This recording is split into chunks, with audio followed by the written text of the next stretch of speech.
Good afternoon, ladies and gentlemen. Welcome back to Theatre 3 at the Museums and Heritage Show 2022. We have somebody who you really need to listen to, because before she ran the Association of Independent Museums, she stalked the corridors of power in DCMS. She knows how the levers of power work. She knows where the money is and how you can get it. So if I haven't built her up too much, please give a warm welcome to Lisa Ollerhead.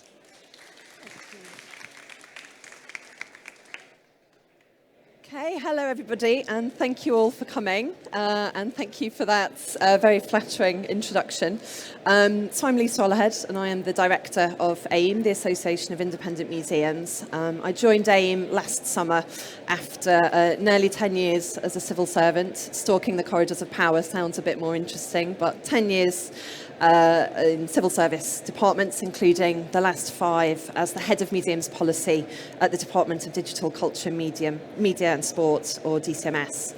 So in that job, I was responsible for support for regional museums and wider government policy on museums, and I was involved in some big things during that time, such as finishing and publishing the Mendoza Review of Museums, securing the Museum Estates and Development Fund, or MEND, and helping to develop the Culture Recovery Fund. So I believe we've got about 40 minutes for this session. I'm planning to talk for about 25 of them, and then there will be time for questions. If any of the questions are too hard for me, then a number of my colleagues from DCMS are sitting in the middle there. So there will be live fact-checking of this session. And if anybody wants to practice doing a bit of lobbying after they've heard what I've got to say, then they are over there waiting for you to come and meet them. So brief look at the agenda for the session. We're going to start with an intro to this topic and why we at AIM think it's an important one for museums, talking about how government decisions affect independent museums and other museums on the ground. We're going to talk about where public money comes from and the funding relationships that shape how it gets from the Treasury to museums. We're going to look at DCMS and what ministers do and talk about how they make decisions. And then we're going to look at how AIM works at influencing those decisions. Other sector bodies are available. We all work in pretty similar ways on advocacy. A lot of the time we work together. So we'll be talking about that and also how you all can be a part of it. I'm going to admit this is a very England-focused talk because that's what I know. That's the area that we are principally working in. So a lot of what I'm about to say applies across the UK, but the funding relationships are different in Wales, Scotland and Northern Ireland. So helpfully, it's a nice open room. So if anybody wants to wander off at this point, I won't be offended.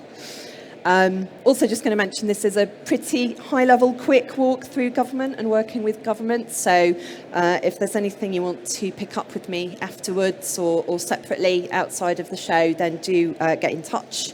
And similarly, if I'm saying things that you think, I know all this, then there will be another topic along in just a moment. So why are we here? Especially for independent museums, many of which don't get any government or public funding.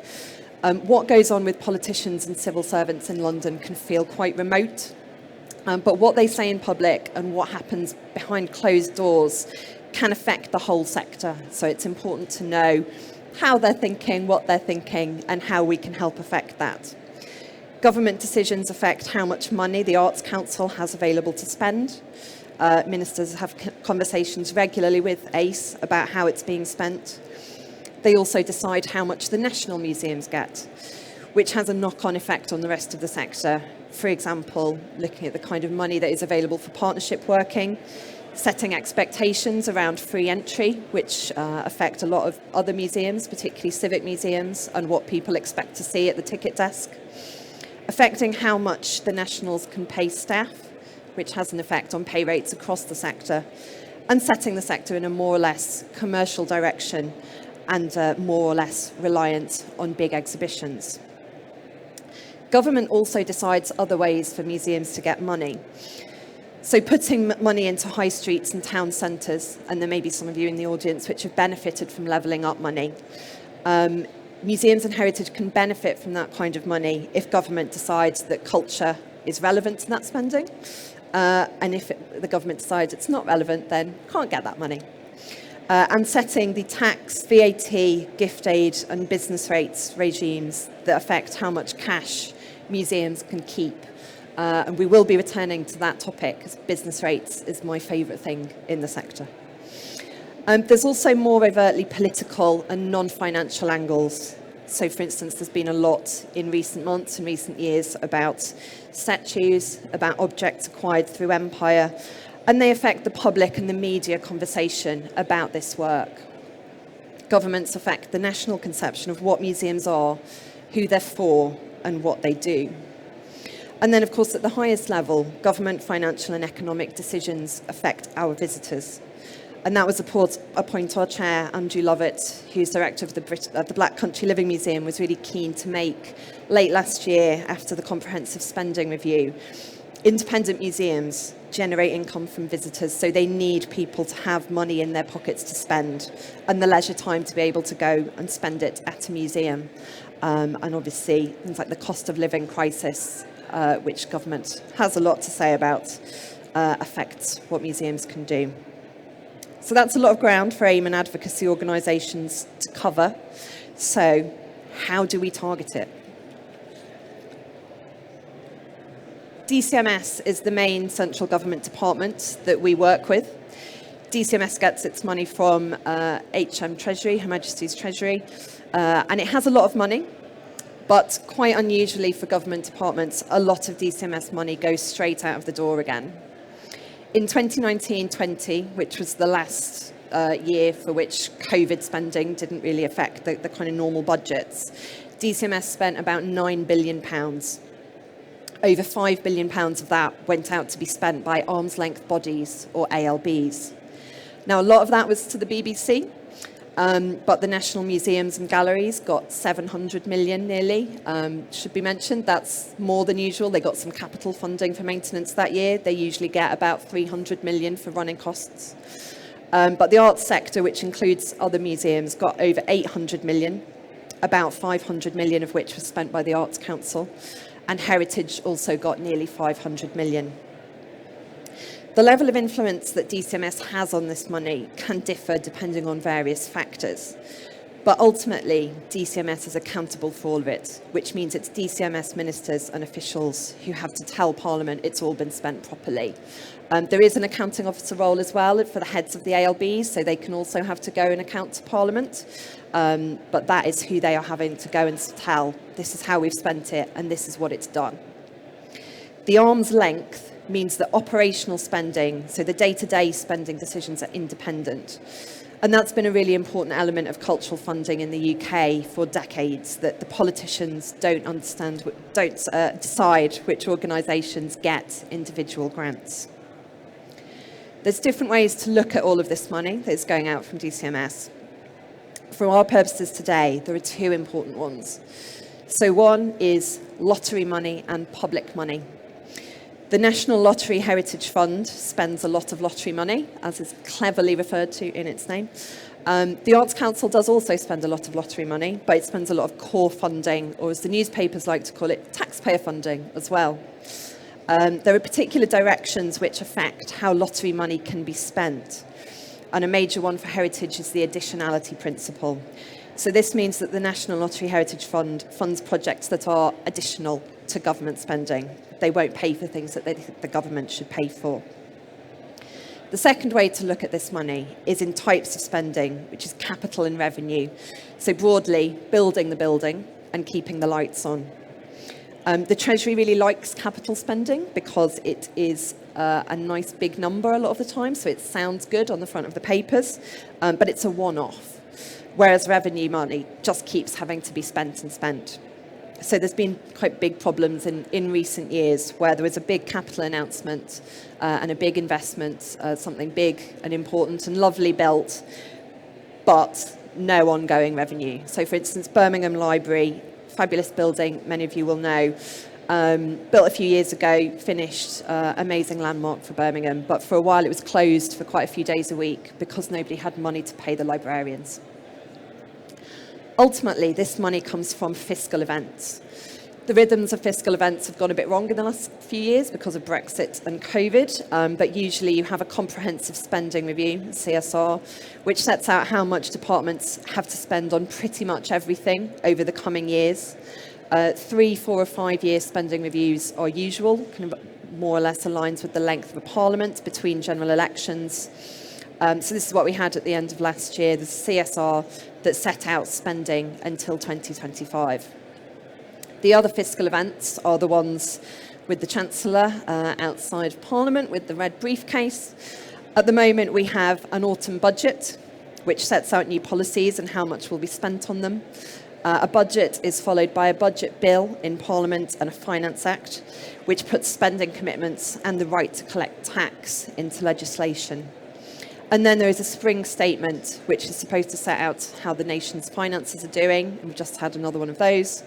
In recent years, Chancellors have played around with the original intentions of these fiscal events, and a lot have also used the spring statement as an opportunity to announce new spending.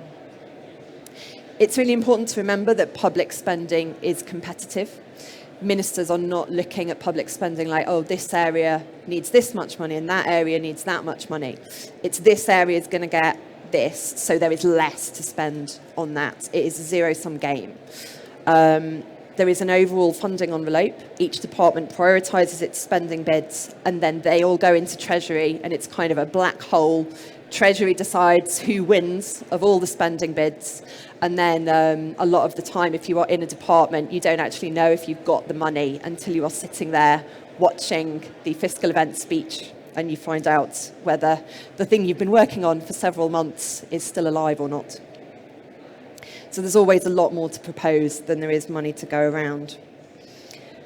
For fiscal events, museums' proposals usually come from DCMS, and the Arts Council will also make a number of proposals. DCMS and ACE work closely on it because it's a relationship where DCMS has to make the case to Treasury, but ACE have to say what's needed, and they have to say what's possible to make work in terms of actually getting the money out to people. So it doesn't work if they're not collaborating from the beginning. In museums terms, there are nuances to this, but generally speaking, ACE and the national museums get their core funding through the spending reviews. And then when you get an announcement that somebody is doing a big capital project or there's a particular programme that's focused on a particular element, it's usually a budget or other statement. That said, spending announcements can happen at any time. So the Cultural Investment Fund, which included MEND, wasn't from a fiscal event at all. It was an extra spending and announcement that was agreed with the Chancellor separate to other spending. So you do have to keep an eye out for, in all of these announcements, what's really new money and what has been announced before and is just being put on the government books at a particular date. So I'm going to concentrate now on DCMS and the Arts Council, since that's where most museums go to get money. ACE has a royal charter that sets out what they're there to do. They have their own executive board, national council, area councils, and they have a funding agreement or management agreement with DCMS that sets out high-level DCMS expectations for how they fund arts and culture. And that is a public document. You can Google management agreement, Arts Council, and find out what DCMS has said to the Arts Council for any particular funding period. So that's the main way that DCMS affects how ACE spends money. The Secretary of State sets high-level priorities and ACE decides how to implement them. The management agreement also says a lot about the roles and responsibilities of DCMS and ACE, and particularly the non-exec board or the National Council, which is currently chaired by Sir Nick Sirota. The National Council and area chairs are public appointments, which means they are appointed by the government, formally by the Secretary of State, some of them, I think, formally by the Queen. Has to be on the basis of merit after fair and open competition, and that process is overseen by the Office for the Commissioner for Public Appointments, which is the non-departmental public body of the Cabinet Office. So in practice, that means DCMS runs a competition, be openly advertised with a job description which DCMS has contributed to, and a panel including someone independent of the department sifts, interviews and produces an appointable list. Then ministers can choose whoever they want from the appointable list, or if they don't like anyone, they can not appoint and they can ask for the competition to rerun. And DCMS has had a couple of quite highly publicised appointments where that has happened in the last year or two. Similarly, reappointing or not is a decision for ministers formally. It's not automatic. It would usually be done on the advice of the chair of that board, but it is a decision for ministers.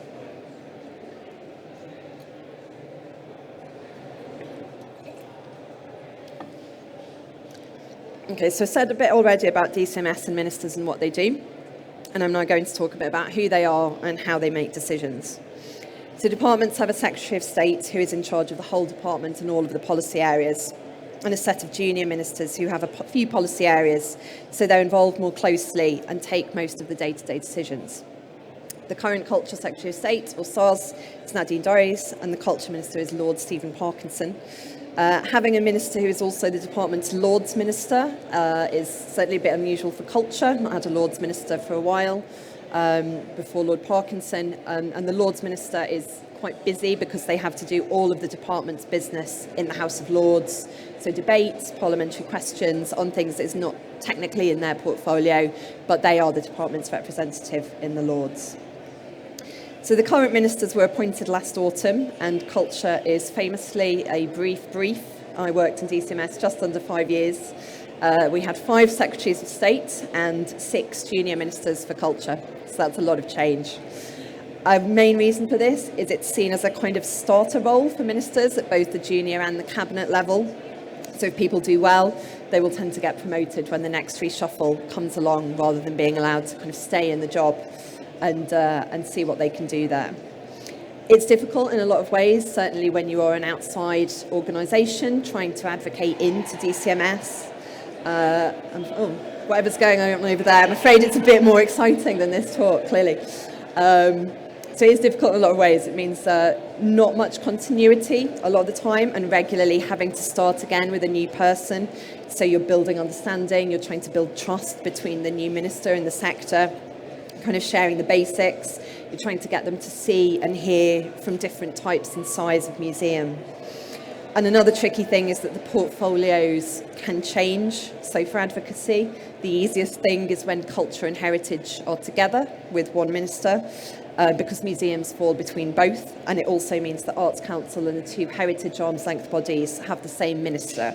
For some of the time I was in the job, it was the portfolios were together. Currently they are apart, so it can add an extra person who's got different priorities, who needs to agree things and add on to the advocacy job. It also means priorities change a lot. So some ministers come in with really clear ideas about what they think and what they want to do. Reshuffles can be a kind of a good opportunity to reset the kind of main focus in a policy area, but they can also be the downfall of work that has been quite a long way in progress. And a good example of that recently is when Matt Hancock became a junior minister for the arts. He was very, very interested in digital culture, and that was something that he really kicked off and pursued. And then when other ministers came in, that was less of a pet thing for them, and it became less of a focus. The role of officials is to make recommendations to ministers on how to do the things they want to do. So the old civil service line is officials advise, ministers decide. And that relationship works on the basis of written policy advice, which are called submissions, setting out what the issue is or what the minister wants to do, and then give some options how to manage it, talk about the pros and cons, and make a recommendation. So civil servants can have a lot of influence, but it's the minister who decides, and they can decide to do something different if they want, because they are the ones who were elected to do so. And that's where the politics come in. The official will give advice based on technical factors, but the minister will weigh up the impact on the government and on voters.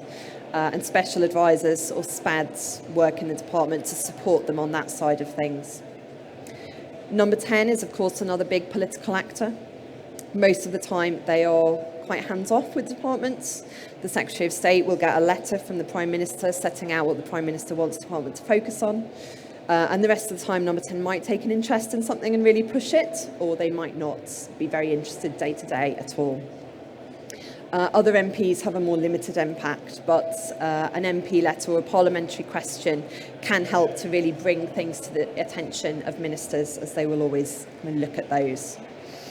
A minister will probably have about dozen or more submissions to read every night, which is after they finish at the House of Commons, which can be 9, 10 o'clock later at night. So the advice has got to be concise, and they're getting the information they need to make a decision. But unless it's something long running or where they've taken a real kind of personal interest, they're probably not going to know all of the detail of what's going on. So what do we do to try to influence those decisions? To me, advocacy is about showing the people you're working with what you're doing to help meet their goals. In the case of a government, that's their policy goals, the things that they've committed to as an administration. And with politicians, you have to be aware of their political drivers too. So what are the things that you want as an advocating organisation that their voters want too? We know museums are really valued by their communities and really important to their communities, but it's not always people's top priority. Most prospective MPs are not on the doorsteps, knocking on the doors and hearing, I am going to vote on the basis of cultural policy. But people do love their museums enough to protest when they're going to be closed. They want good local amenities and places for communities to come together. They want somewhere to take their kids for the weekend. So our advocacy at AIM is very much based in that. Like a lot of what we do, our guiding principle is pragmatism. We want to provide governments with solutions that work for them and for museums. So I wanted to mention a couple of examples where AIM has been able to make a real difference with advocacy. The first was during COVID, and I can be very confident about this one because I was the DCMS person being advocated to. So early in lockdown, Emma, who's my predecessor, Emma Chaplin, who was then AIM, and Andrew, our chair, were really great at bringing actual detail of the museums at risk. So we were hearing at DCMS distress from everybody. Everybody was very worried and telling us what problems were happening. But AIM were the ones who were really coming to me at DCMS and saying, right, I've got this museum, this museum, this museum. This one has got 4 weeks of reserves. This one has got 6 weeks of reserves. That really specific detail. And having that specificity and being able to take that story to ministers and to the Treasury about which museums were in danger, when we would lose them, and why that would be really terrible for their communities and for the national cultural sector was so important. The other thing that AIM had at the time that went down really well was telling a positive story. Even when things were at the worst, Andrew and AIM were really talking about bridging support, about surviving to thrive, and pitching why independent museums needed this short-term crisis support, replacing their lost income in order to be able to be cultural centres of the places the government wanted to be able to level up after COVID. So it was a great example of aligning an urgent message to government priorities. The other area where AIM has done a really good job of advocacy is on tax. So the exhibitions tax relief, VAT 33A scheme and business rates. It's not very glam, but a tax regime that understands museums and works for us means unrestricted funding for lots of types and sizes of museums and less, even more importantly, less administrative burden and complexity from those taxes.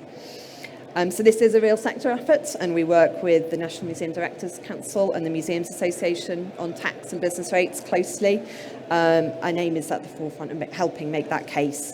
And again, it's about being able to show the real difference it would make to museums to be able to access VAT refunds, have fair and consistent rates bills, and claim the tax relief. And what does that mean for you? So I know that we in other sector bodies ask you for a lot in terms of information and insight, but it really is crucial to hear from as many museums as possible when we are building that case for change. Advocacy has to be based on more than principles or generic messages. It's at its most powerful when AIM can see this museum that does this great thing needs something. Or even better, all these museums which do all these great things need something. So we want to know when you have problems that the government could help with so that we can ask for that help. So please do feel free to get in touch with us at AIM. Please do answer all of those surveys, even if it's the 4th one you've had that week from different bodies. Please do tell us how to represent you. And in return, hopefully, we can together do more and more to show the government what you need. Okay. Thank you. Any questions?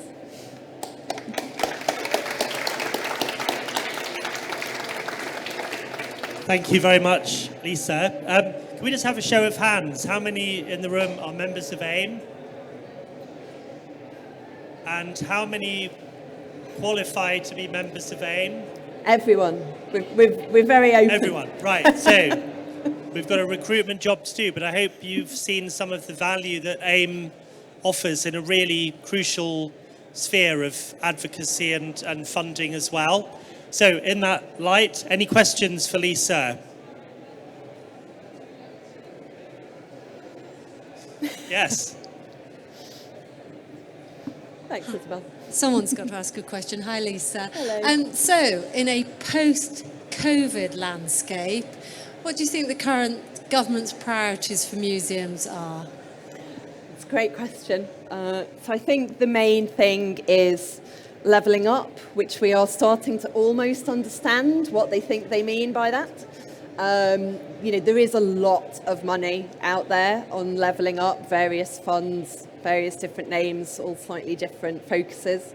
And we know that there is an interest in getting culture funded through those funds, but it's about making sure that they are kind of designed in ways that museums can access, that museums are able to get into the relationships and local networks that they need to in order to be able to be part of those projects, and continuing to build that evidence base that shows that the impact that museums have on communities and with individuals. And a lot of what we say in museums is quite anecdotal, and the more we can do to get kind of good quantifiable numbers behind everything we say about what museums do for social connection, for health and well-being, for people's mental health.